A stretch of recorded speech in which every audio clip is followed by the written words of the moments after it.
Hello and welcome to another episode of the Golden Hour Podcast. I'm your host, David Altizer, with Connor McCaskill and Do I say it? Tyler Stalman. Tyler Stalman. We are joined again for the umpteenth time. I don't even know how many times we've had you on. You're a regular on the show, Tyler Stalman. Never welcome. enough. Yeah, thanks, Welcome. So I'm just pleased to have you on. We've tried to kind of do this on and off over the last couple months. You guys have just been traveling like crazy, and then the holidays and everything. I mean, how has the last 6 months been for you guys? Yeah, it's been busy. We've been on the road a lot, and we're about to be a lot more, which is good and bad. It's like we just spent the last few weeks being very comfortable at home, and that like you get comfortable pretty quickly. And I kind of felt like I was able to reorganize my life a little and edit some photos and get some things done. And right now, I'm just glad to have no huge projects right on the horizon. So we're heading on another trip soon, and I don't have a lot of work to do on it, which is very rare. So I'm looking forward to maybe a vacation. We'll see if anything gets announced. Whoa, it's never a vacation. Where are you going? I don't want to jinx it. Yeah. We're going to Mexico. Oh, okay. Oh, hey. So it might be a vacation. It's possible. It could be. You going to what side? Well, totally new area. We're flying to Cancun, but then driving to I'm forgetting the okay. Every time I think of the word baklava first, and I know that's not it. Baklava, yeah. Bacalar. Nope, that's the little It's bacalar dish. Bacalar. Sorry, I had never heard of it until my wife was like, Bacalar. "Let's go to Bacalar." I'm like, "Okay." So that's It what sounds like a beautiful. Sounds like a Star Trek name. Yeah, that's what amazing. I'm thinking. It looks nice. So I'll report back how it is. Man, that's amazing. Yeah, well, this is, I guess, another episode of Black Shirt, White Guy, Tan Hat show, right? I should put on over your headphones, but Connor's missing the glasses memo, but Tyler and I are on point on that front.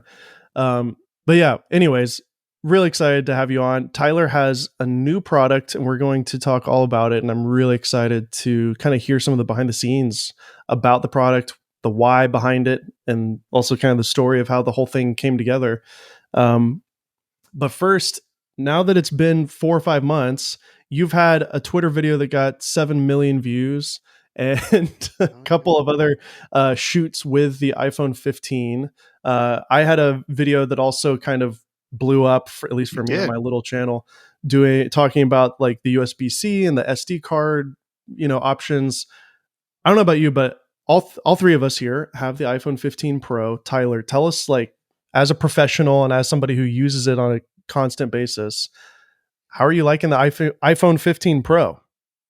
I feel like during the keynote, a lot of the sort of normal public reaction was feeling like it was a bit of a bump. Like I think the things that we are so excited about with it, that like we're probably going to speak to quite a bit, were a little bit buried headlines in the announcement, and a lot of even just normal people may not notice it as much as usual, right? Like the things you'll notice on the iPhone 15 if you're upgrading, let's say from a 14, which I don't think anybody generally really upgrades year over year, but let's just, for argument's sake, you'll notice the 22 megapixels that are in the main camera now. So every photo you take has more actual real resolution. You can see that it's a little bit sharper.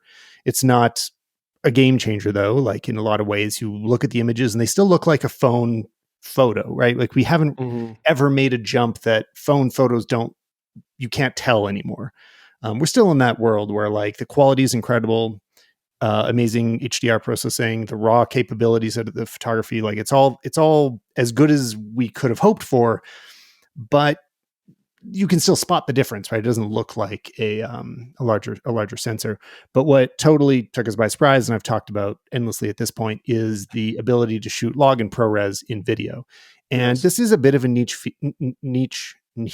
feature that I don't think most people should even explore. Like even after I hype it up for a while and I say how amazing it is, I think that if you're not somewhat versed in the filmmaking world, or if you're trying to shoot the first thing you've ever shot, maybe don't explore that because it'll be very challenging for you. But for anybody that is starting to work in a pro universe, the iPhone is now part of it. Like it plays with the big boys. It can be matched to any cinema camera. Not that it'll look the same, just it can sit in an edit with other big cameras and not stand out as like, oh, that's the iPhone shot. And that's how it was last year. Even though I think iPhone's been leading for video for years now, you could spot an iPhone shot in a regular TV show or a commercial.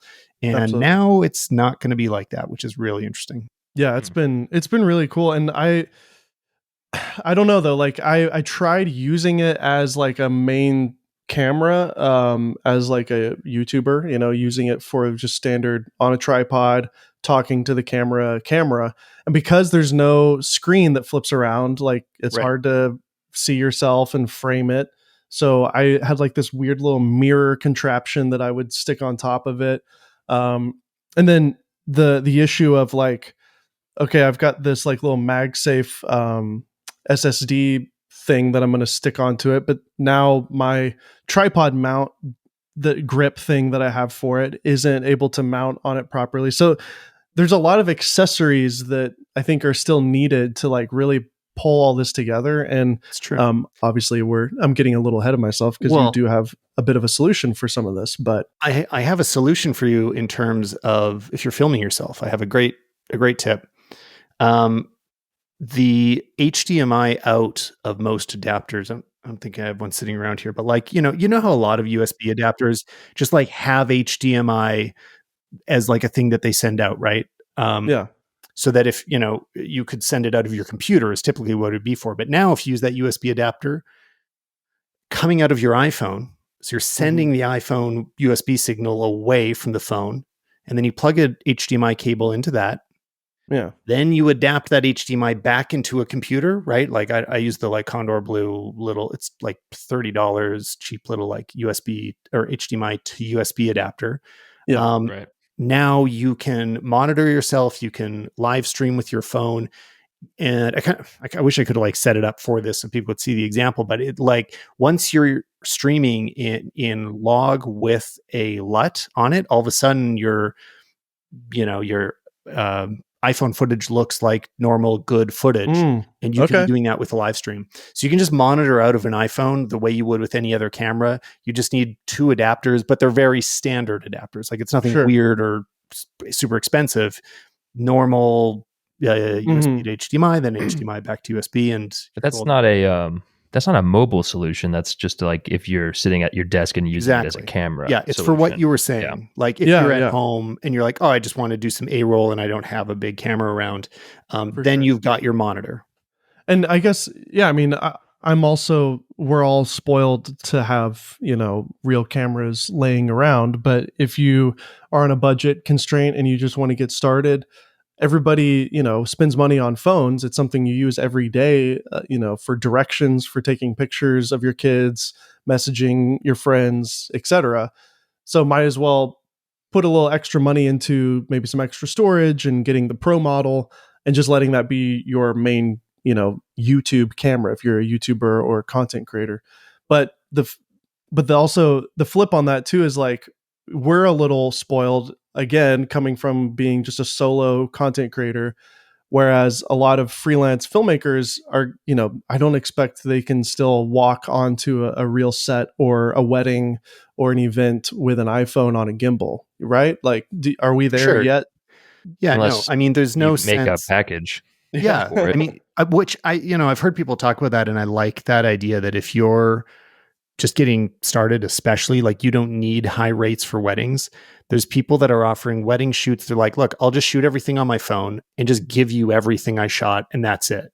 And the price is low for that. Like, let's say it's $1,000 or whatever. I don't know, but like lower than a photographer would film, but it also isn't they're not a professional, right? They are just using a phone the whole time and you can shoot photos and videos. And I think about that. I'm like, if somebody's any good at using their phone, you could get amazing coverage of a wedding. Like it actually could be a really, really great way. And, I've shot weddings and, like I've had issues when I was shooting my cousin's wedding who like, I was doing this as my gift to him. I'm like, I'm going to give you a wedding video. Cause I think they're great to watch and then you won't have to pay for one. And just like in the middle of the ceremony, I've got like a small Sony on a Ronin, and the Ronin just like starts like totally glitching out, like like making sound. It's vibrating so hard. I'm like, come on, and that's just to get like a steady, like it's not to get anything crazy. That kind of shot on an iPhone is trivial. Like you don't need anything. You don't need a gimbal. You can be just actually walking around with your phone, disturbing everything much less. Everything's much less at risk. You're not having to also charge the gimbal battery. Like shooting on an iPhone has so many advantages, and you might be able to actually document some situations better. So I think that's the case that I think the iPhone will be the most interesting for. It isn't shooting a cinematic film like or commercials that you want to look like. Unless you're movies. Apple making a TV show dedicated on Apple TV Plus. Yeah. But for anything that's telling the stories of reality, I mean, being able to get an iPhone into small places is really significant, right? I mean, it means that you are so much more discreet. You're drawing a lot less attention. The battery's going to last a lot longer. You have a big monitor built into it. It's stabilized already. And on and on. That like, and there is an intuitive. It like the beautiful thing, in my opinion, about the Apple Log is it does maintain that small sensor kind of wide angle iPhone look. Mm-hmm. But now we've got the Log with like the 10-bit and the dynamic range that we've always wanted. And the main thing, and you've talked about it at length, and I've talked about it a lot as well, iPhones have always just had this crufty kind of plasticky thing that was going on. And even with Filmic Pro's Log profile that you had to pay for, there was still always this dynamic tone mapping going on in the background. And there was always just this kind of over sharpening HDR thing going on. And I talked to the Filmic Pro people at NAB one year, and they were like, we can't do anything about it. It's at like an API that only Apple has control of. We can't, like, we've tried to reverse engineer it. We just can't get beyond it. We've gone down the layers as much as we can, and like until they unlock that, we're kind of screwed. So now we've got a pure clean Log image, and that kind of iPhone look, like I could totally see a reality TV show being 100% shot on iPhones intentionally to have that iPhone look to feel more authentic. But you've got like, proper lighting, proper sets, proper audio equipment and stuff, but like it's shot like a reality TV show on phones so that it has this kind of modern Gen Z vibe to it. You know what I mean? Like I could see something like that working well in on a Netflix or something, I also just really appreciate that the LUT that is provided in Final Cut Pro brings it back to just looking like an iPhone. Like it doesn't look cinematic. Like if you just shoot a bunch of stuff in Log and regular mode and import it into Final Cut, it all just kind of looks the same at a glance. It does. The Log stuff doesn't stand out, which I think is 100% the right move, right? Like you don't have to be like, oh great, now I have to figure out how to match this to my other iPhone footage. Like, no, it already looks great, just with reduced sharpening. But if you know what you're doing, now you can push it far. Totally. Mm-hmm. And Connor, you had a wonderful video on your channel comparing it to the Osmo Pocket. And Tyler, I don't know if have you talked about that camera, but it sure did kind of blow up. I haven't talked about it. I have one. I was just a little surprised by it because it just seemed, again, kind of like a little bit of a bump, and it had some cool features, but there's really like a ton of pent up demand for this product.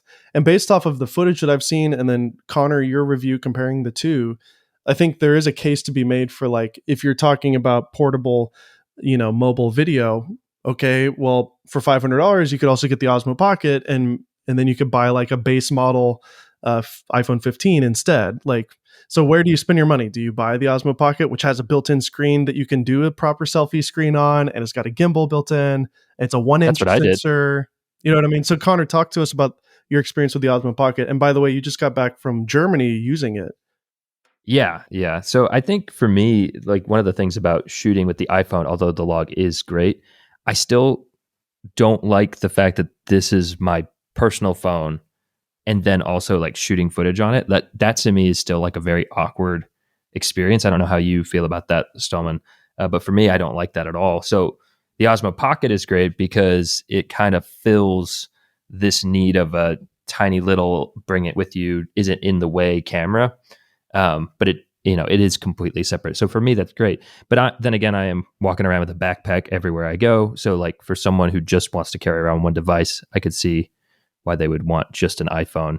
But I love this thing. It's really cool. The only complaint I'd have about it is that I do feel like I might break it one day, and that'll be sad because it is. I mean, it's a little gimbal, so it is technically fragile. No, what you're saying makes sense. That I think there is a strong argument of separating the camera and phone. I've noticed there's a lot of advantages doing that with my drone because now I have the RC Pro controller for, and all of a sudden now the screen is built in with the bigger battery and you're not putting your phone on it. And that is just kind of a better way to operate. I think if I could only have one as just like, what's my dedicated cameras? But is it dedicated iPhone 15 Pro or is it a dedicated Osmo? Which obviously is a big price difference there, but I would choose the iPhone. Personally. And I also always prefer the iPhone over, like, DJI is making insane sensors. Like, I really do appreciate what they're contributing to the camera community, but the intelligence of Apple's HDR it does bring it ahead in the end, in my opinion. There just are a lot of times that, like, the sky will just be quite blown out on a mid-sized DJI sensor, and it'll be 100% recovered on the iPhone in a natural way that like doesn't look like aggressive over processing. So that's true. I mean, iPhone does have that magic sauce. And when I did compare them side by side, I was like, oh, the iPhone does feel like it has more dynamic range. It is like artificial, but it's there. Yeah. Even though I did feel like the Osmo Pocket image still kind of looked better, even though the dynamic range was less. Well, it has more of that like natural tone mapping. It would look more like if you're shooting log on the iPhone, that it's not, kind of doing the weird things that happen to shadows and highlights when there's a lot of processing going on. And then my last thing I want to mention about iPhone 15 Pro for me is I personally am, this is a very personal thing, but my wife and I just welcomed another baby into our life. So we've got three boys. Yay. And it is crazy. Uncle Connor is loving it. He got to see Jonathan, and it's awesome. He's a great baby. We are so blessed. He's healthy and good, and like he's quiet. He sleeps. He is just like the perfect those sound like all the best things you could say about a baby. He's like the perfect third child, because it's like I've got all three kind of personalities that you would expect. You've got the kind of introverted, creative, my firstborn, my extroverted, loud and crazy secondborn, and then kind of a quiet, just like by the book third. You know what I mean? So like I'm excited to see how he develops and stuff like that. But that being said, I'm just so blessed and excited to have the iPhone 15 Pro at this time because I've been turning on that Vision Pro button as often as I can, and I'm capturing so much Vision Pro content on the 15 Pro, and I have no idea what it's going to look like. The spatial video feature was released in beta a couple months ago. I was texting Tyler because I saw that he enabled it, and so I was like, all right, I'm switching over to the beta to get it.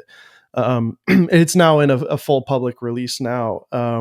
Have you had any time with the Vision Pro, and do you have any thoughts on spatial video? I know that they've showed it to some people through demos, and I don't know if you no, I didn't get the demo. There's been, they've kind of been doing gradually like more and more events, and there'll be a bit of everything's a mystery with Apple. I never really know what's happening until it happens. But there's a complication that I'm in Canada, and they're not really going to be sold in Canada at first. So I'm curious to find out what, Canadian Apple. Why not?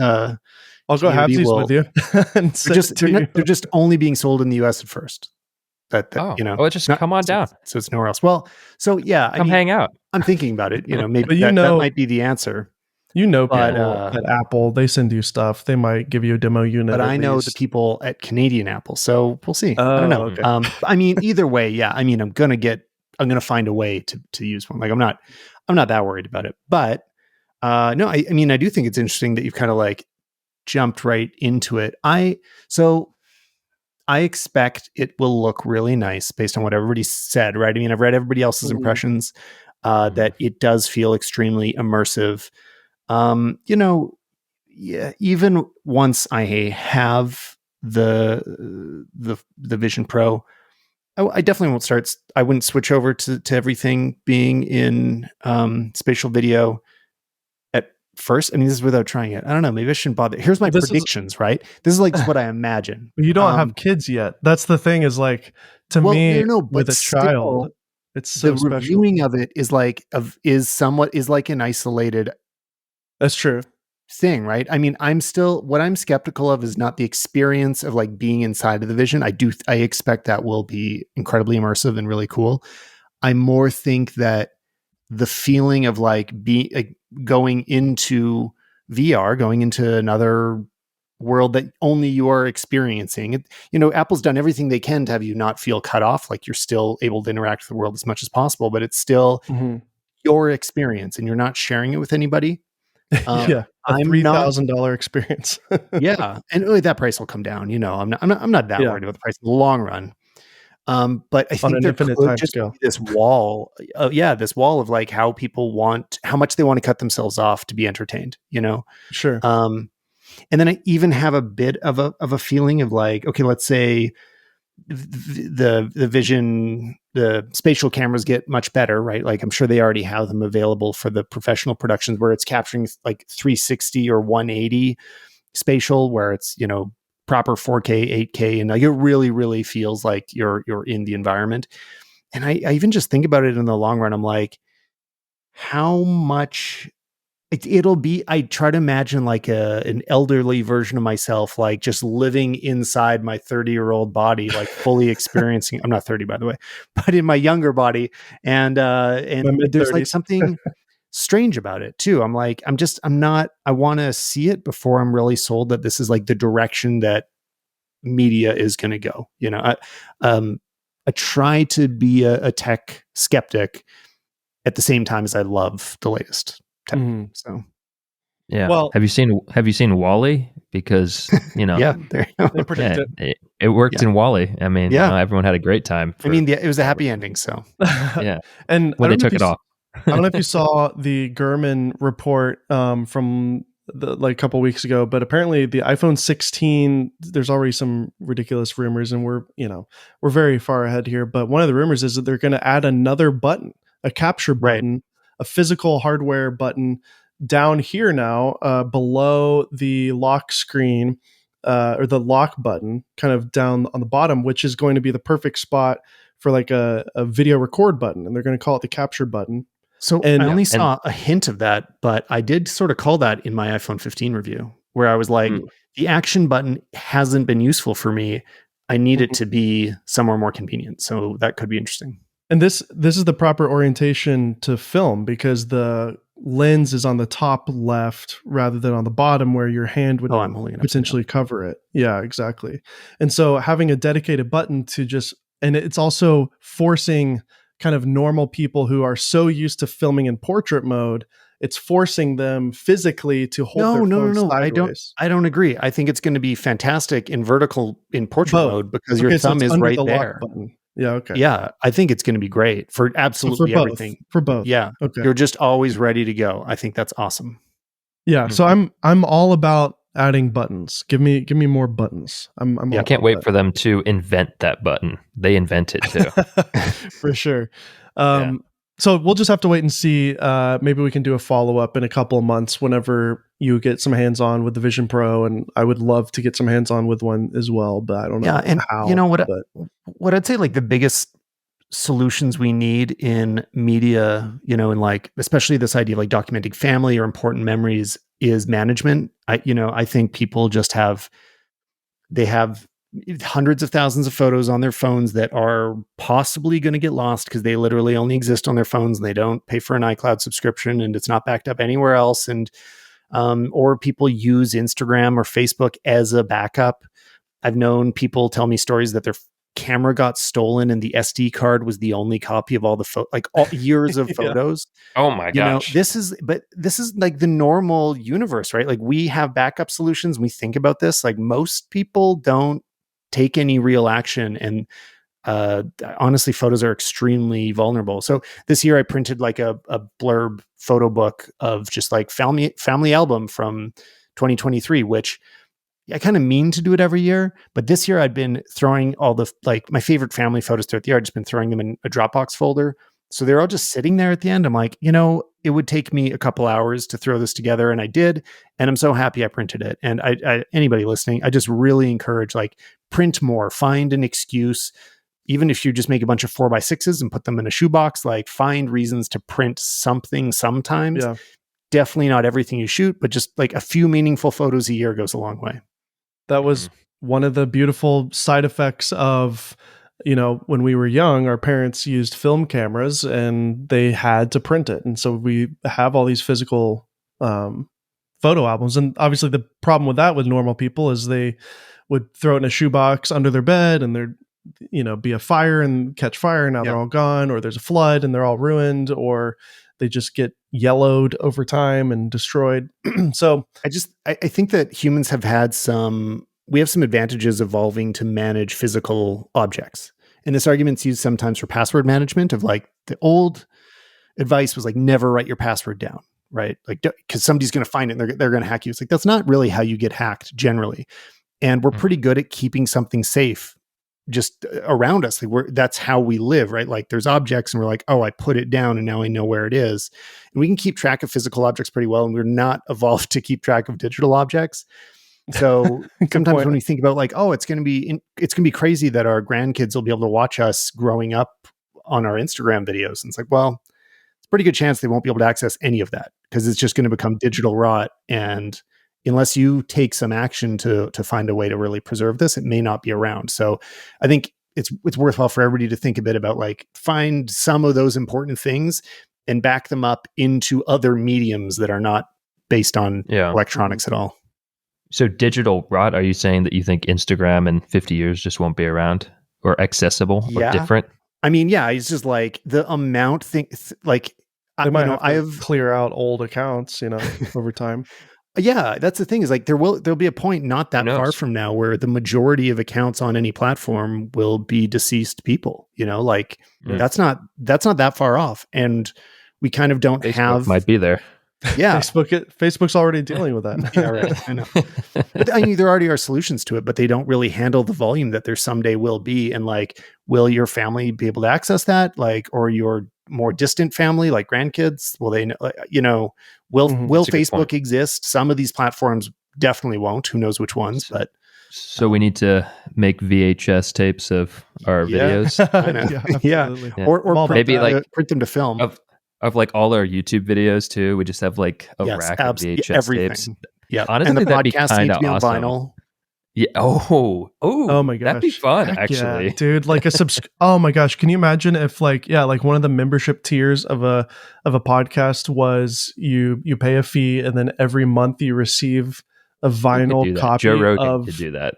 It has happened. I'm not inventing the idea of a podcast on vinyl, but it has happened. Who is it? Podcast CGP Grey had with I don't know, the podcast's not running anymore, so I'm not thinking of it. Anyway, it's happened. Okay, well, so let's go ahead and talk about the main topic of this podcast.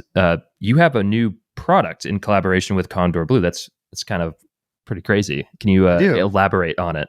I mean, it's crazy for me too, because it's my first product. So, anybody that's done this multiple times, maybe they're used to it, but I have never gone through this process before. And it is a heck of a journey to bring something physical into the universe. And I'm really excited about it. So the goal was to create something that I would actually use. I've kind of been friends with the guys over at Kondor for a while. You guys know they're just good people, like just super, they understand the camera universe and they're socially awesome, just nice to hang out with, and they've been great to work with, and it just totally made sense to do something together. And we'd been spitballing ideas for a while, unsure of exactly what the project would be, and at some point it came around to the idea of making an iPhone clamp.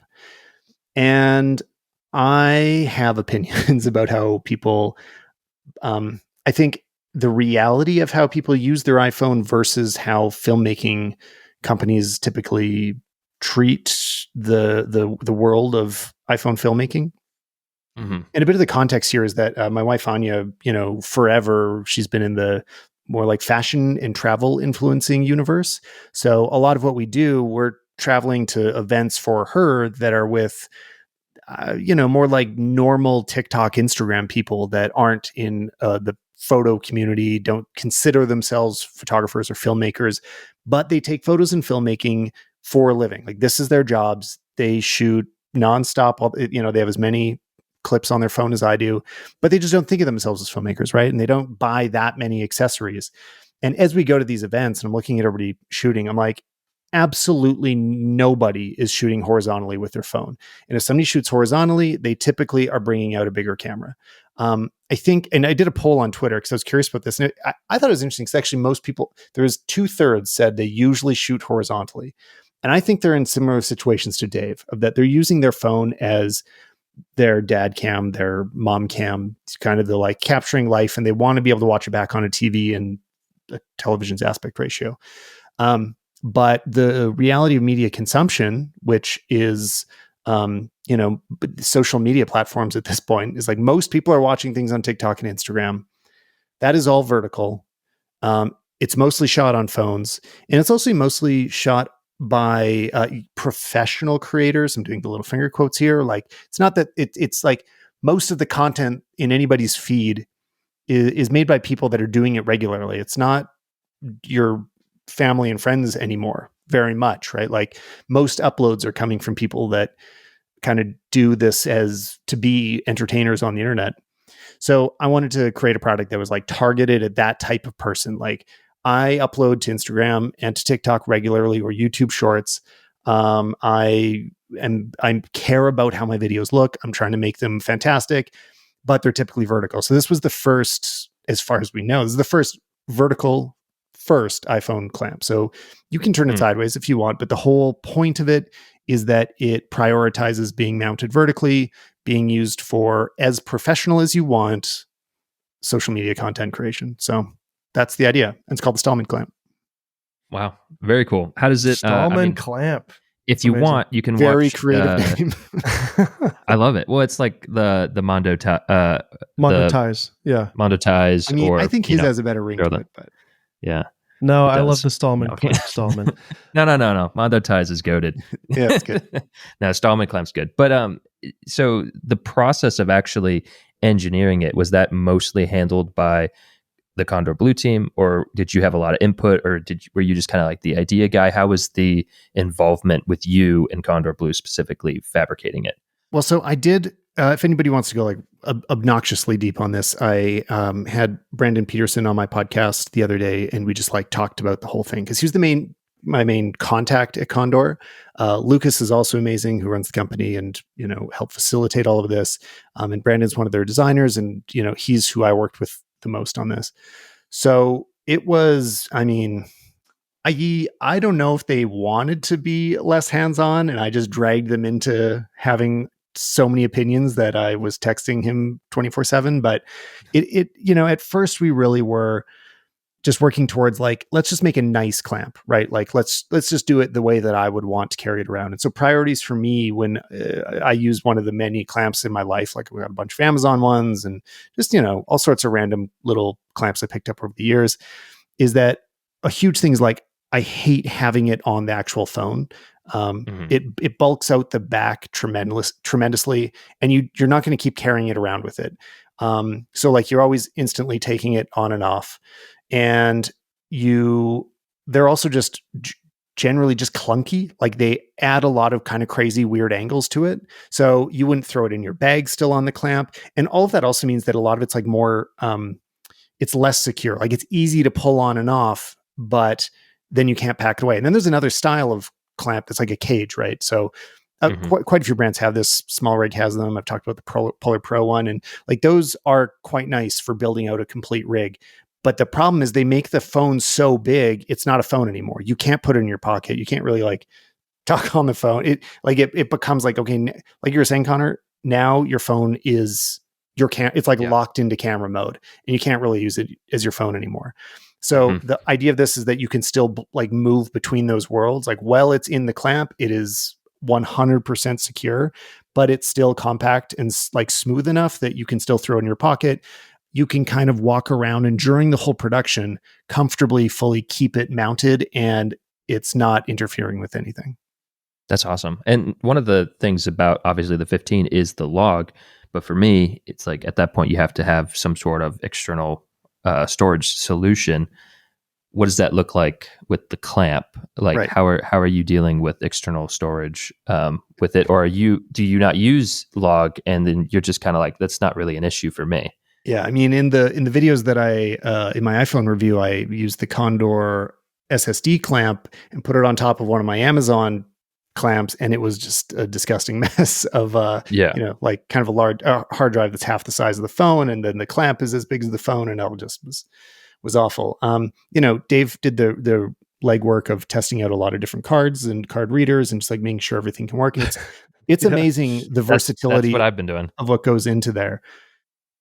Part of what I didn't like about any of the solutions I'd used up until now was the way that they like stick out of your phone and that they're very vulnerable all the time. Like the Dave, you've kind of told me which of the little, this what do you little call guy. them? Like thumb drives? What's the name for that type of product? A thumb drive. I don't even know. It's right? just a USB-C thumb drive. Adapter? Is it a no, thumb drive? I mean, this just goes straight in and there's it's just, it is a thumb drive then. It's just a USB-C one. This is a 256 gig drive. It records ProRes 4K, no issues, $25. So yeah, to me, this is the right. How reliable solution. is it for $25?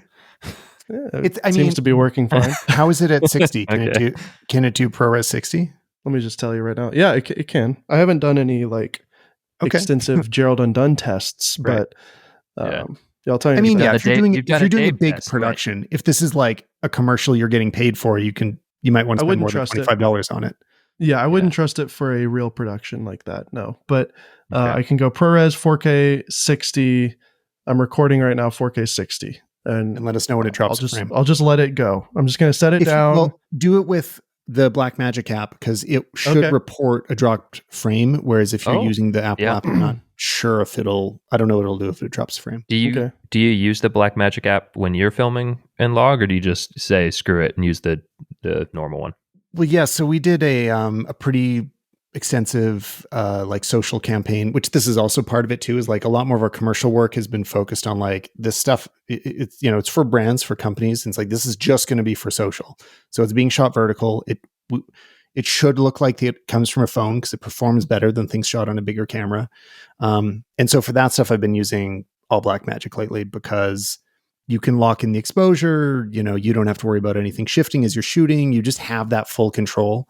And it's, those are the only things that bug me about the Apple camera app. I prefer the interface of it, but auto white balance is kind of obnoxious, and you just can't predict what it's going to do quite as much. So to me, Blackmagic's about like when you need that control.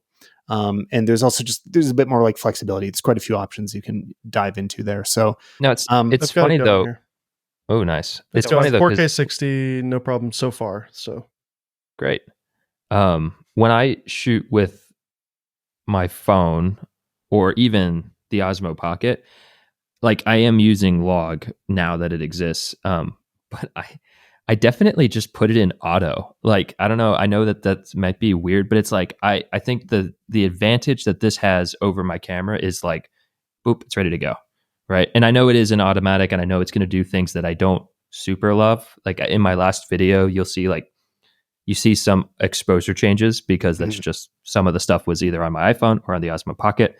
And you do see the exposure changes, but it's kind of like, does it really matter? I mean, like we're making YouTube videos. Yeah, does it matter? I think in normal life, like just like walking around sort of shooting documentary style, it doesn't matter. It's only in the, the examples for me, it was like, okay, we're shooting indoors in a controlled lighting situation and we're going to have jump cuts from somebody's changing outfits. Sure. And we don't want any exposure or white balance changes between outfits. I guess that's not like crazy technical. It's just, we don't want anything automatic, right? We don't want to leave anything to chance. Well, and I guess also since you're doing fashion, color matters a lot. It's got to be the right white balance. Right. Okay. Fair. And that's still totally missing from the Apple app. I'm shooting 4K 60 ProRes HQ log in the Blackmagic app. It's running no problems. Yeah, $25, that's awesome. 256 gigs is the most you can get at the moment. So we're all just paying too much for these SD cards.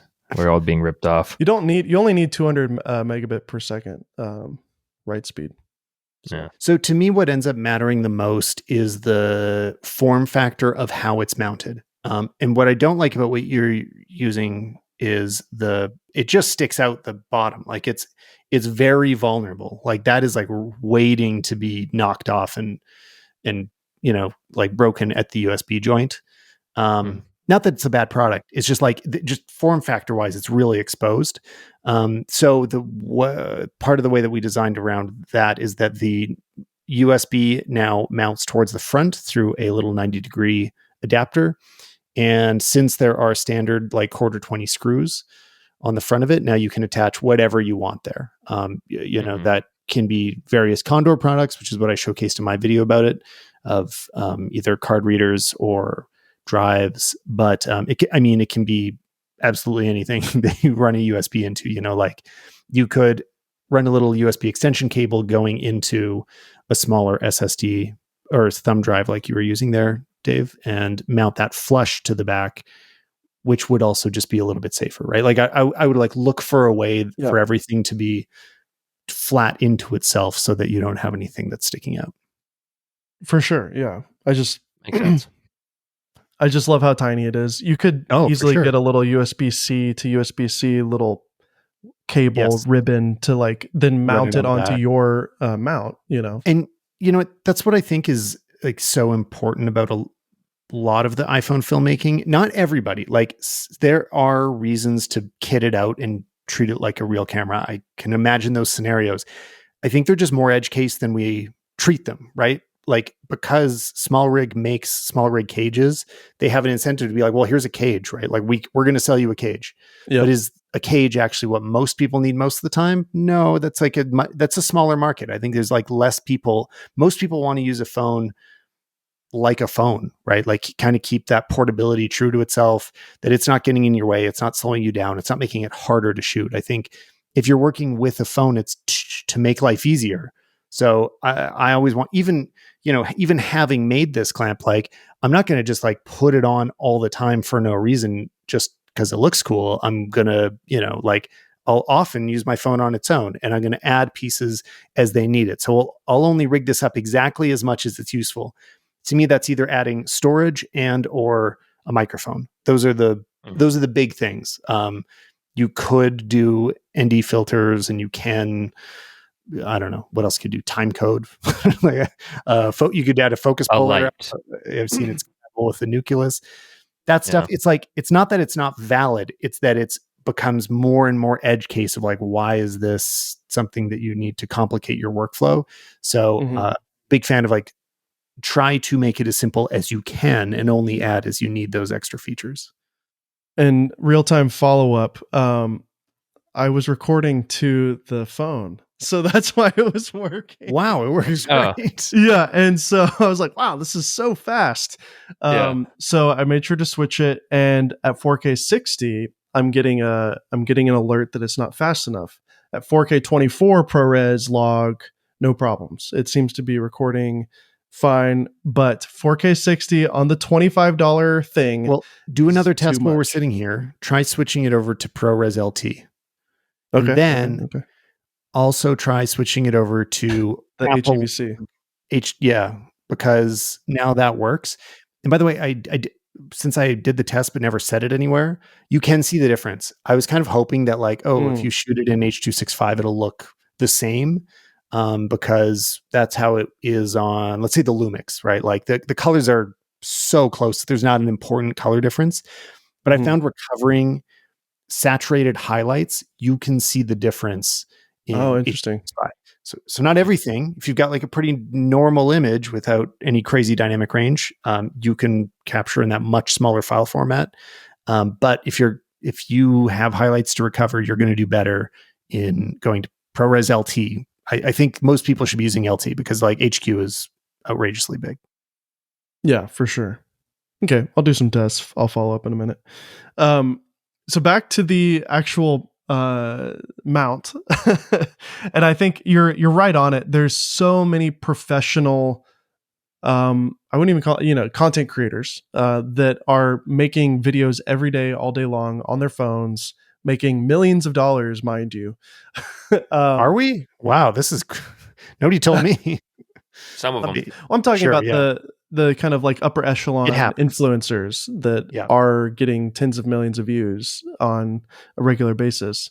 But then again, there's people like yourself who are you're actually filming proper commercial spec projects, and the producers are asking for you to film on phones in vertical format, right? So there's just a huge, there is a niche of filmmakers who need this, but then there's also the influencer types, the Emma Chamberlain, types who are professional influencers, if you want to call it. It's such a cringe term to say that, Whatever we call it, sure, yeah.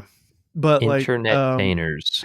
I wonder if it'll kind of get up the chain to those types of people as well. Kind of like how our mutual friend Caleb Wojcik created the Switch Pod, which now you watch MKBHD out and about. He's usually using a Switch Pod. Casey Neistat, I think, started using it towards the end of his career, and so that product, though it was made kind of by a filmmaker, Caleb Wojcik, and then some of us who are friends with him promoted it or whatever in our little filmmaker bubble, it did kind of rise the level up to like Casey Neistat, So I think there's a market too for not only nerds like us who are professional filmmakers making commercials.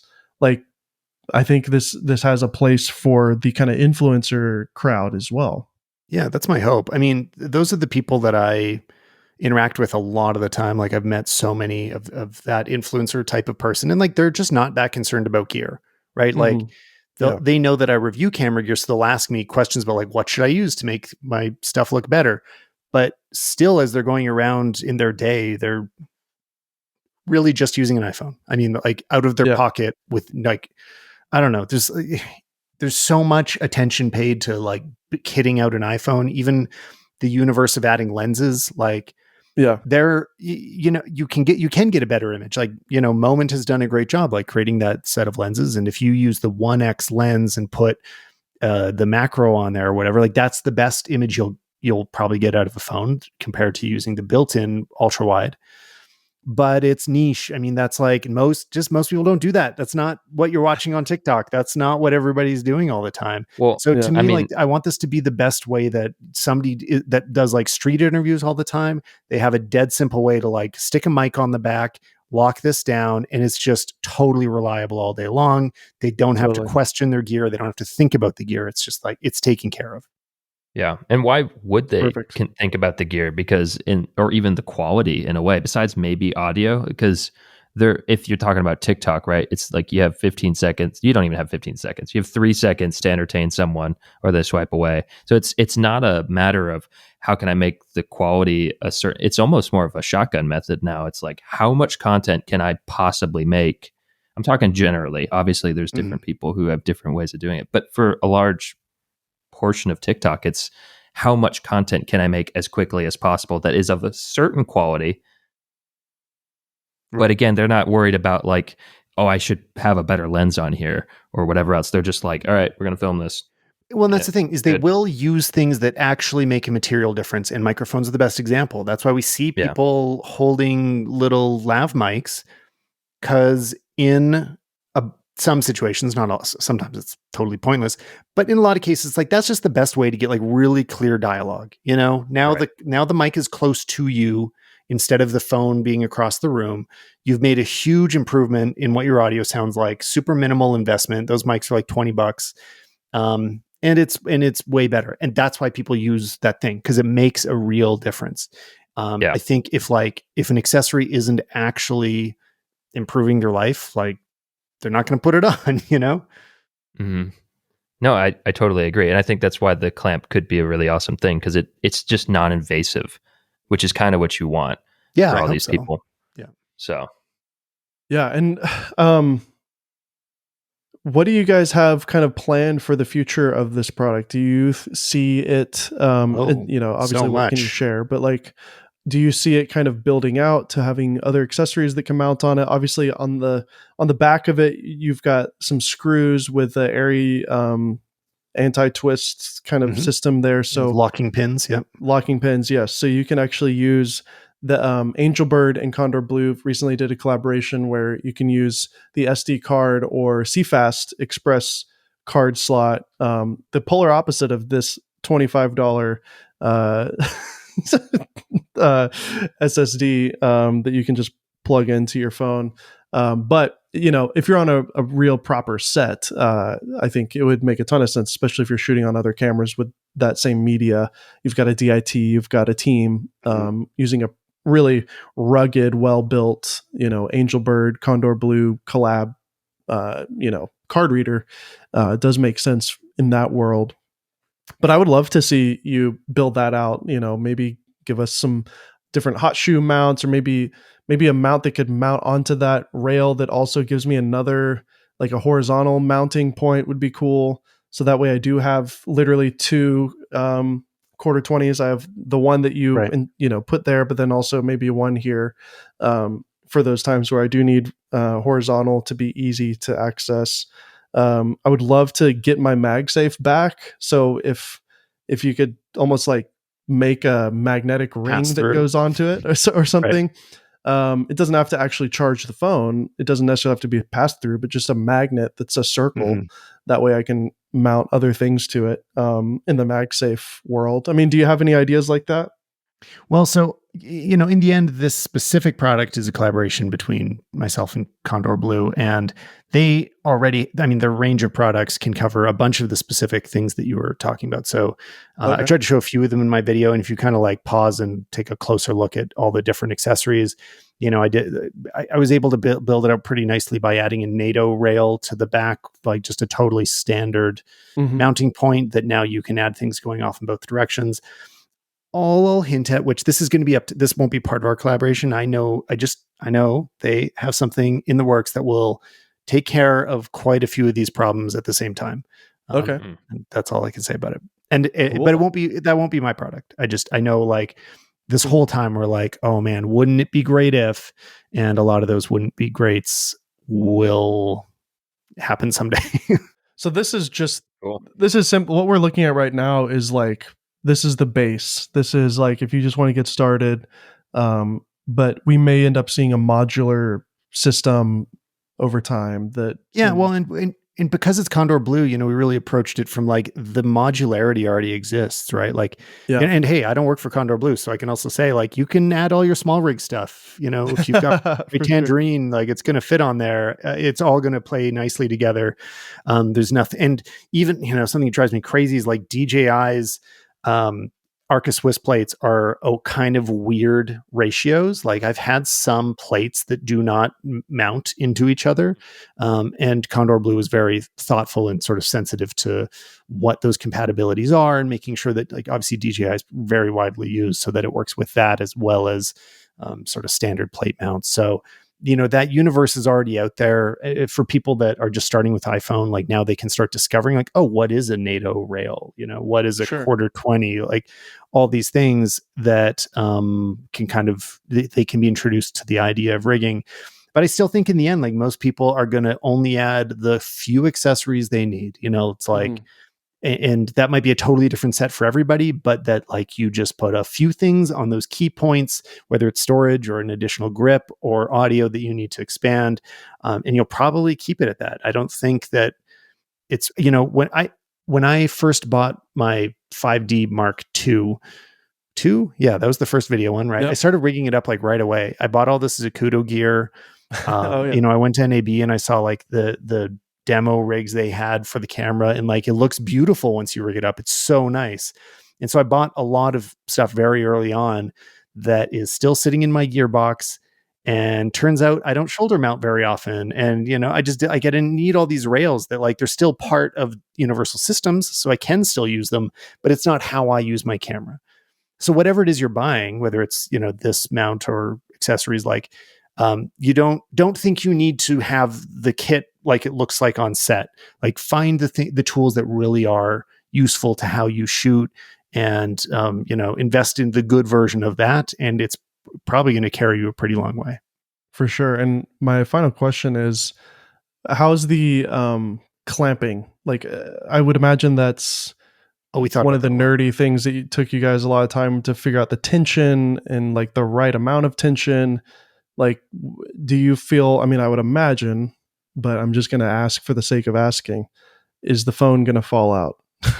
Oh, I mean, okay. Well, it is the most, I'm not saying this because it has my name on it. It's the most stable clamp I've used. The ones I have are a prototype that we have a few changes coming. So based on, once they tried a bunch of different springs before I got my versions, and the springs we have in this, we want to tighten them up just a little. And we've done some things so that there's no rattle. Sometimes this can shift a little. So that should be completely cleaned up in the very final version. But that tension is, the thing is like other clamps, actually I have another clamp right here, typically are like narrower, and they're going to grab your phone at a smaller contact point. So first of all, we made sure to have a very wide contact point so that like it's gripping a large area of the phone.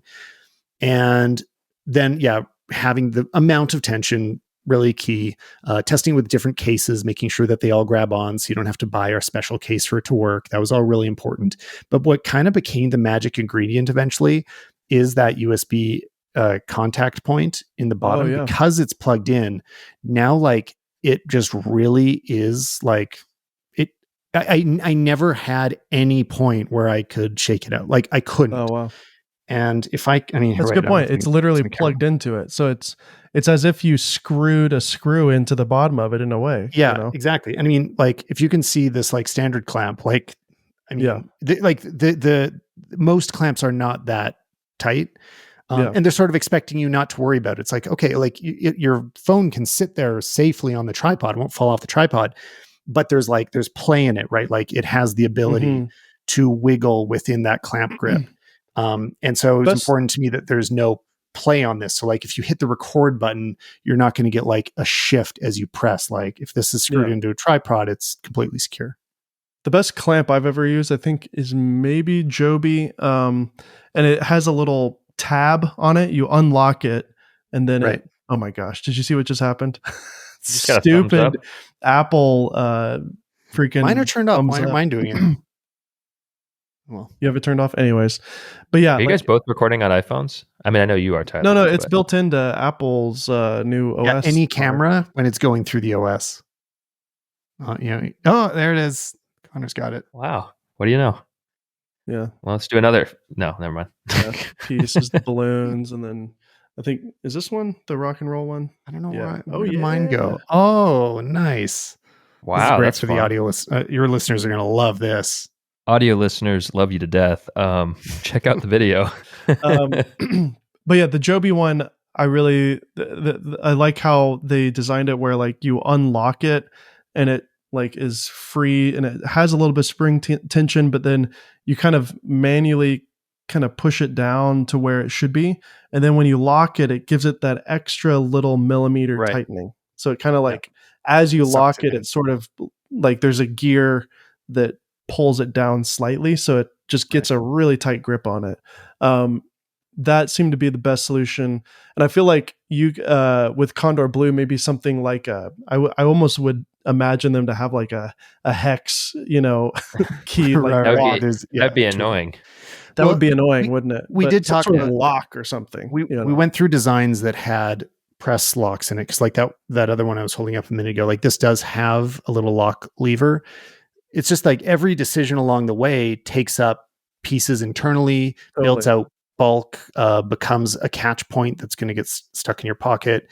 And it was just in the end, this balance of compromise that like, we're just like, I mean, most of all that it didn't end up needing it, fortunately. I mean, since like you have the USB-C, it would be unnecessary to have a lock, right? Because it's perfectly fine. Yeah, I think it's as secure as it can be. The only thing maybe short of like, maybe I wouldn't mount it on a car. I don't know if like vibrations eventually, right? I'm not. I wouldn't mount my phone on a car. I think that's where the Beast Grip kind of massive cage that's like the one that Apple used in their keynote. That's kind of a big old cage Like that's where that would come into play. This is a different product. Would you guys mount your phone, your personal phone, even in a B script on a car? Would you feel comfortable your personal phone? Sure. No, I wouldn't. Yeah. With a Rhino Really? mount or something. Yeah, for sure. No way. I would Too many variables. I mounted my phone on your trunk, Connor, and it worked out well for me. Your phone. So, I think Sebastian DeWitt posted about this, but like I've seen people mount to motorcycles, and vibrations that are too fast of a frequency can destroy the stabilization mechanism. Ooh, yeah. So like, because it's trying to stabilize as you go, and if it's like working against a similar rhythm of vibration, can break your phone. So, so maybe stay away from that. That's from hard mounting it to. I think a car doesn't vibrate in the same way. Sure. Just like be aware of. Make sure you have some suspension, I guess. For sure. Noted. Cool. But I think that's more motor vibration, right? It's not like the road is so. I don't ride a motorcycle, but I don't think the actual street is that bumpy. You don't ride a motorcycle? Come on. No, well, I will, just so I can start testing it on there. There you go. Well, everybody go check it out. And there is, if you're still listening to it, and I don't know if it's still happening, but there was a contest to actually win a Stalman mount on Instagram. So go follow Tyler. No, win a Stalman clamp and an iPhone 15 Pro. Exactly. I know. Whoa. Do you want to know you want to hear a funny story? Yeah. I do all their thumbnails and I do some YouTube consulting for Kondor. And I told them, I was like, you should give away the phone too. Cause like not everybody has an iPhone 15. And Lucas was like, shoot, that's a really good idea. So nice. I was kind of joking, but I was like, you guys really should just give away a phone too. I think so go get an iPhone 15 Pro and a mount, and I think it's on your Instagram, right? And on Kondor it is. Blue's Yeah, it's Instagram. on either ours or Kondor Blue. Very cool. So yeah, we're stoked. We're good friends with, full disclosure, we are friends with Kondor Blue, and Lucas each other, and so. But all that being said, I am very excited for you, Tyler, as a friend, and like this seems like it was a ton of work, and I think it came out great. It's so simple and clean, which is totally your vibe, and I can see it being used on set. I could see it being used by a lot of people, ranging from influencer types, like you said, all the way to professional filmmakers. Maybe even Apple themselves will use it. Who knows? So that'd be crazy. Well, yeah. Thanks, guys. Yeah. I mean, I hope so. That we did look at what Apple Store box design looks like. We're like, let's make sure that if we ever end up there, we would fit in. So there you go. We'll see. There you go. Yeah. Before you know it, you'll be changing the colorways to match whatever color phone is the new color each year. With any luck. So, but yeah, that's exciting stuff, man. So Connor does have some news to share. I don't know if you heard or saw, but he, you tell him about the camera. I didn't see. Oh, okay. We're going to continue. I thought maybe we were going to wrap up. We're at an hour. Well, this is like after show. Yeah. After dark. Just quick. This is the post show. Yeah. I mean, if you need if you have a hard out, we can end it. Tyler. No, I don't. Oh, Tyler. Oh, yeah. No, I don't. I'm fine. Connor. I know you don't, Connor. Come on. Hey. Hey, I got this whiskey over here. It's calling my name. No, I already drank it. There you go. Yeah, I already drank it. No, so I mean, just real quick, I just posted a video recently. I switched to Sony. Wow. Whoa. It's so cool. Look at this cool camera. 3 Canon boys struggling to stay alive. I at the end of my video, I basically say that. I'm like, sorry, Canon, I tried holding out. It's like, but it's like, I'm just over it. I'm over all the bullshit, the dragging I'm over it. Yeah. It's like they're taking too long to give us the features they should have been giving us already. They could fix that. They could even fix it really soon with the R5 Mark II. I mean, I don't blame you at all. But I get it. But for me, I mean, and I even, there's a lot of like comments where people are like, yeah, I have the R6 Mark II, I have the R5, I still like it. I'm like, that's great. Like, keep it, rock it. If you got a bunch of lenses, especially, I totally understand. But for me, it was just like, I don't know. I'm over it. And I think that brings up the just the overall conversation too. I mean, I'm sitting here with a LUMIX S5 II, as my webcam. I think, Connor, are you using yours as well right now? Yeah, S5 IIX is being used You've right got now. yours, Tyler. You just released There you a go. really awesome video kind of going over baking in your look in Lumix cameras in particular. Which is really cool.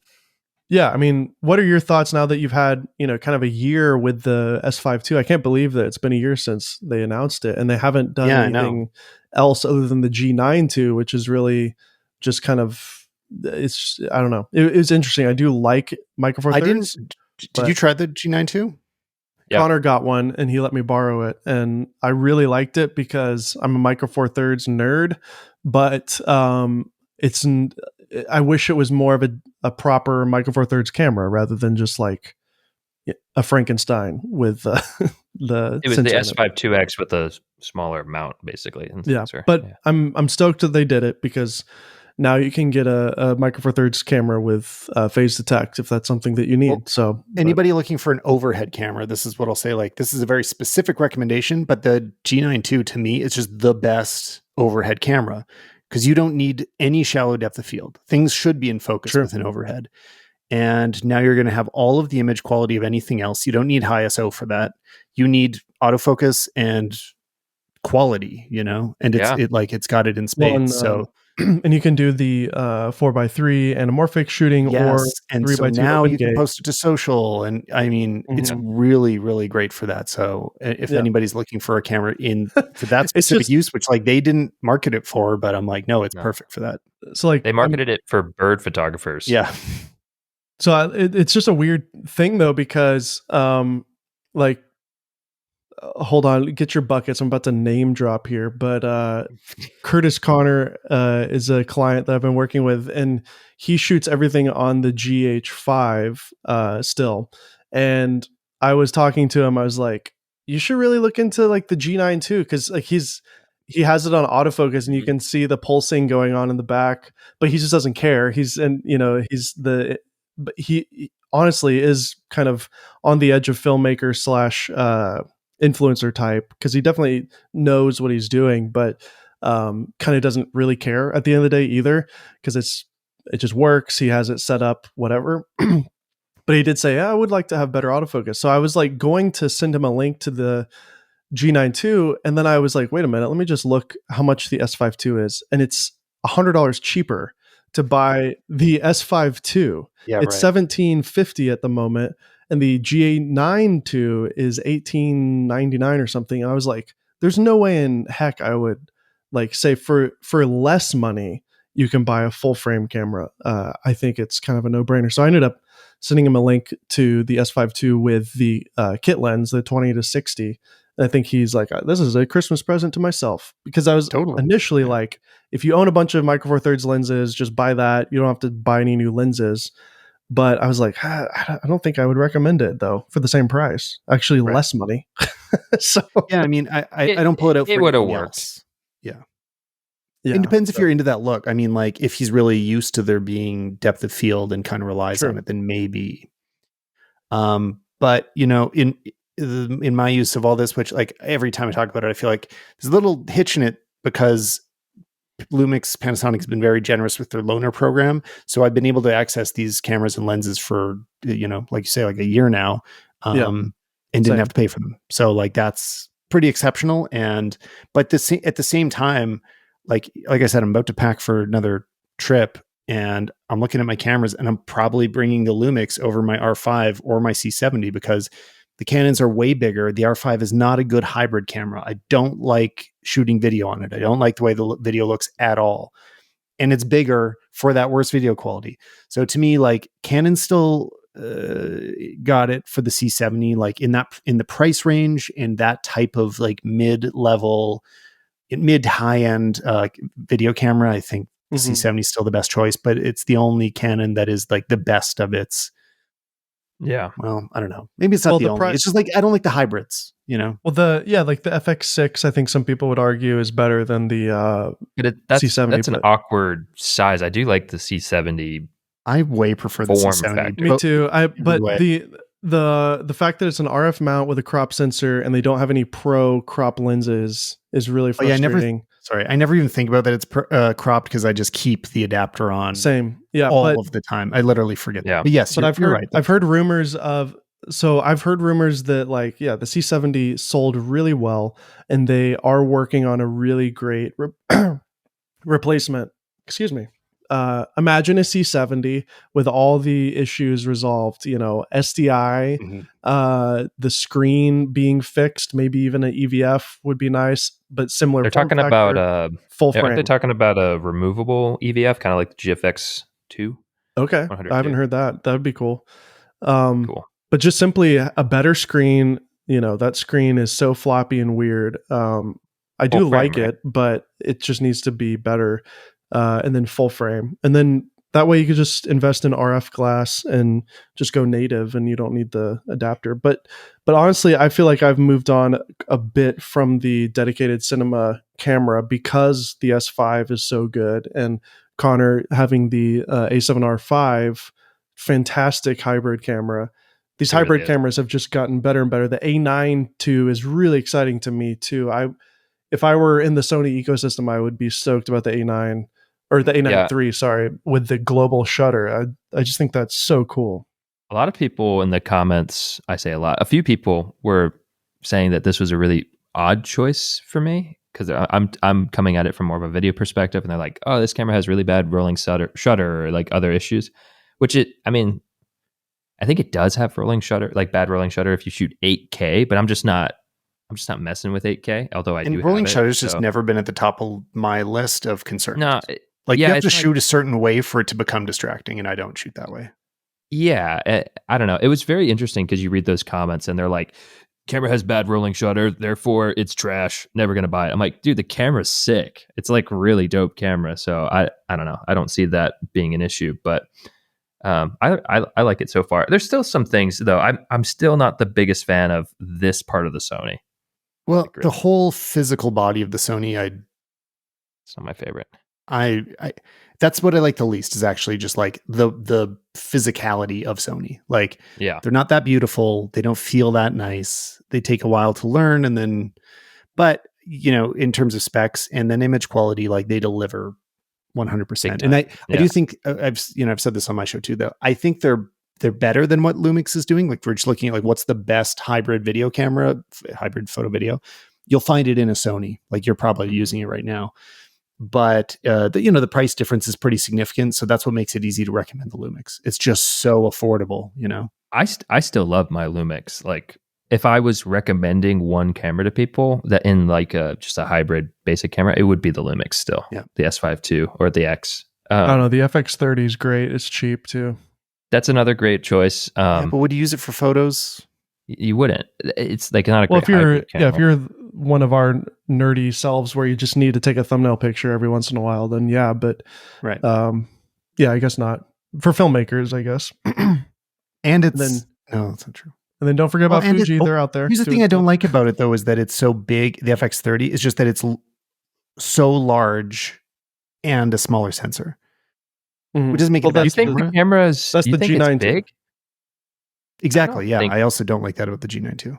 You think the FX30 is a big camera? It's the FX3 size. It's just yeah, it's just the same size as a full frame. It's like I should get some tiny advantage for having. You got an advantage. You got cost savings, is what you got. And the advantage from a weight saving perspective is you can use native APS-C lenses that are genuinely smaller. So yeah, that's true.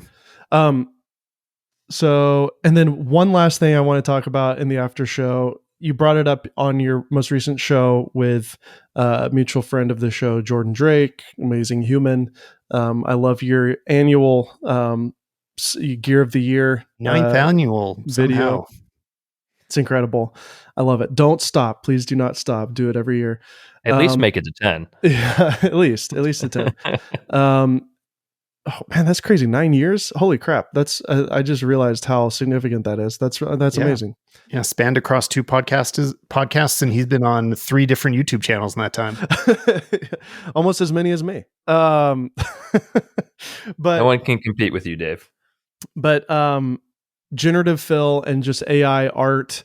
I feel like my hands have been in it a lot in the last 5 months, just in this thumbnail journey that I've been on. And I've found even some new tools that I just started using the last 2 months.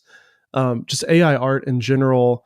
It's just been so exciting. And I couldn't agree more with your overall sentiment on the topic in your podcast, because if it weren't for generative fill and the power that it provides in Photoshop, I would not be doing this whole thumbnail career that I've been doing.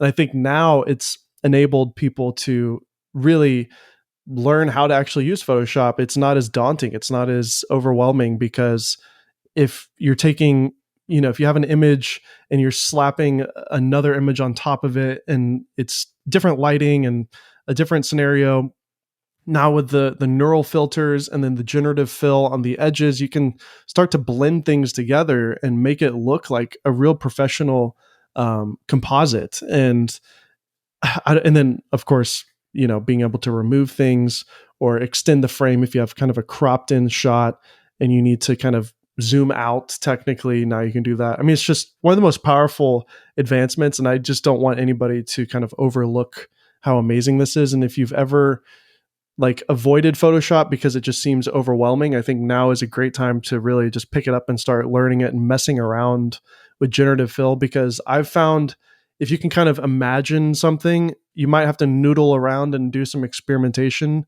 But now I can almost visualize things in my mind and type out the generative, requests and somewhat get what I'm seeing in my head. And then add to that now ChatGPT 4 with DALL-E built into it. I work better with DALL-E with ChatGPT with my ideation for thumbnails. So I'll actually give ChatGPT a full synopsis on the creator I'm working with, on the video that we're doing, kind of this overall style and tone that I want to convey with the thumbnail, and then where the point of focus should be.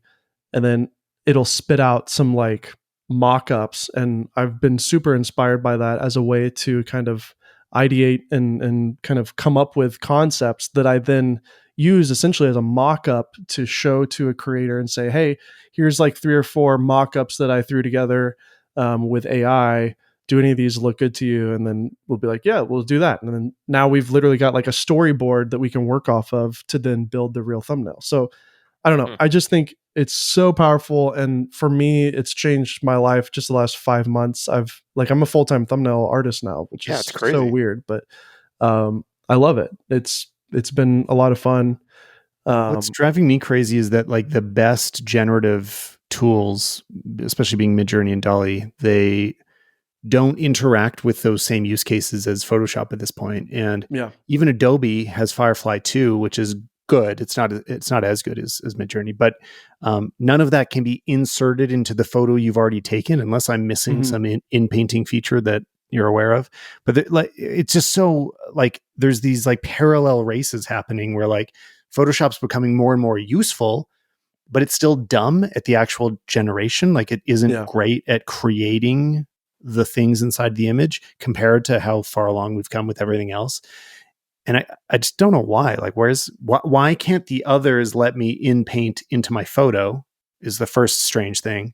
Because they do have it. They all have in painting as far as I know, or expansion, but they can only do it to an image they generated. And then inside of Photoshop, you can do it to anything, but it's not very good. So I think this will all be resolved by next just year. Wait a year. Sure, but wait either a couple months or a year. I was going to say probably less than a year. But I mean, it is kind of weird because I shared on Twitter how much I'm paying for all this crap. I'm paying, I think $80 a month total for all the AI stuff. And then I'm sort of include and the cheapest product that I pay for is Photoshop. So the $9 a month that I pay for the photo bundle, which is all I use because I use Final Cut for video. The $9 a month plan is good enough for me because all I need is Lightroom and Photoshop. But then Midjourney is $11 a month. ChatGPT is $20 a month. Magnific is what I've been using quite a bit as well. That's $40 a month. So it's what do you use it for? I know Magnific. I've seen what it does and it's cool, but why is it so useful to you? Well, I'm still debating on whether or not it's one of those things, unfortunately, that once you've used it and seen what it can do, it's like I really like it, but I don't know if it's worth $40 to be honest. But it's just that little extra sweet sauce. It's just that little extra like umph. It really takes. Do you Especially apply it to the final image, like to everything when it's done, or are you upsizing elements that you're putting into the both. thumbnail? Yeah, I'll use Midjourney or ChatGPT to create assets that I then will use in Photoshop. But before I bring it into Photoshop, I throw it through Magnific, and it's really amazing. It's hard to even describe this. It's an app called Magnific AI, and it's using AI on top of generated AI that you're inputting into it. And it's like on a pixel for pixel basis, replacing each image with or each pixel with like a very real, sharp, crisp representation of what's underneath that pixel. And so if you were to stack whatever Magnific like spits out on top of what you inputted and you would turn it on and off, it would look exactly the same. Like the composition's the exact same. Every I saw somebody frame create like an infinite zoom into a piece of steak that was generated in Midjourney, and then it's like you just keep creating more detail and it's generating it. Because I've seen some people like say, "Look at this upscaling," and it's just 100% not upscaling. Like that's not. It's not. Yeah, it's inventing detail that never exists. It's creating a new fake image. So as you push it harder and harder, it's less and less real, but it's amazing the results. Yeah, and then because some of the creators I'm working with like react to low quality TikToks a lot. I'll pull a screenshot from the 480p TikTok that they're reacting to and use Magnific to then essentially use AI to enhance, in quotations, that image. It's kind of like the first time that I've ever seen anything that is sort of like Hollywood enhance mode, where it's like, zoom in on that image, enhance it. I mean, it is that, but the crazy thing is it's inventing it, which we never, that's not how we expected we it was never going would to have happen. thought it to be that. And I will say with people's faces, it is disturbing what it can do. In fact, I did a thumbnail for Kondor Blue with for your product, and I inputted your face and everything. I'll send you. I'll put it on screen right now. But it's like this weird. It's like a weird version of you that is so funny. I'll text it to you here in a second. It just looks so wrong and weird. But I just erased the facial, the pieces of your face that look wrong, and used your real face. But then I used the detail in your beard and your hair that it pulled out and really made it pop. So it's great for that. But like the actual image itself looks like so uncanny valley kind of. So, but I mean, yeah. Do you have any thoughts on AI art that you wanted to share or anything? But I just wanted to get useful. I canceled my ChatGPT subscription. I canceled my Midjourney subscription because I was just goofing around all the time. So, and like in my recent thumbnails, I was using Firefly 2, which is included in the Adobe subscription, was enough for like, in that I was like, I want an award that is in the shape of a camera. Great. It worked, looked good. Kind of looks like Midjourney 4 or 5, That's a good point. It's behind, but it's like, it's included and will do good enough for a lot of things. And that's not what we see in generative fill. For some reason, it's a different version. Oh, wow. I look ancient. Yeah. It's just you in like 25 years. It enhanced your wrinkles. Yeah. So, very strange and cool. I mean, you look like you could like the Norman Rockwell painting. Yeah. If you take off your glasses and put on a cowboy hat, you could be in a Western film. I'm terrified. But I don't know if did you see my tweet where I took an image of the Fellowship of the Ring and replaced the faces with Casey Neistat's face? Did you see that? Yeah. No. It's good. It's good. So I said, yeah, the Lord of the Rings, but Casey, and he retweeted it. And so it got like 500,000 views on Twitter. Oh man! But I used Magnific to create it. So you can, Magnific also has prompting. So you can also, in addition to upscaling it, you can tell it what you want it to do. So in that case, it enhanced a low res screenshot of the Fellowship of the Ring. And then I said, replace all the faces with Casey Neistat's face. And it just did Wait, it. so no, I don't understand how it was generating his face. It generates. It knows it. It knows his face Oh, because he's famous. yeah. Yeah. Okay, so it has the generation built in as well. It's cool. Yeah. Yeah. It's cool. It's interesting, but it's definitely not worth $40, but because I'm in this weird zone where I'm building my new career as a thumbnail artist, and people kind of like the fact that when I deliver a thumbnail, they just have no idea how and what I'm doing. They're just why is this? This is like magic. How did you get this to look good? And I'm like, I just got some cool AI tools. They cost me $80 a month, but so. Oh, it looks awesome. Anyways, well, as always, such a pleasure, Tyler Stalman, to have you on the show. We got to get you to Nashville. We talk about it all the time, but you and Anya it'll happen. Would love it. You guys would totally fit in here. Maybe this is the year. Oh yeah, that'd be awesome. We'd love to have you visit anytime. Everybody go check out Stalman on YouTube at Stalman. Love what you're doing. You've got your podcast on the same channel now, so you don't have to subscribe to 2 channels if you want all the Stalman. Go follow him on Instagram. Check out the contest if it's still going. At the time of this recording, it is, but maybe in the future when you're watching this, people are going to be listening to this episode for decades. So for sure. And comment if you're here 10 years later. Yeah. Congratulations again on the product. I think it turned out great. I can't wait to get my hands on one. I personally don't have one yet. I would love to get a unit whenever you guys get those fixed with the springs and whatever, but can't wait to give it a try, give it a go. So it looks awesome. Yeah, thanks for having me, guys. Good to see you again.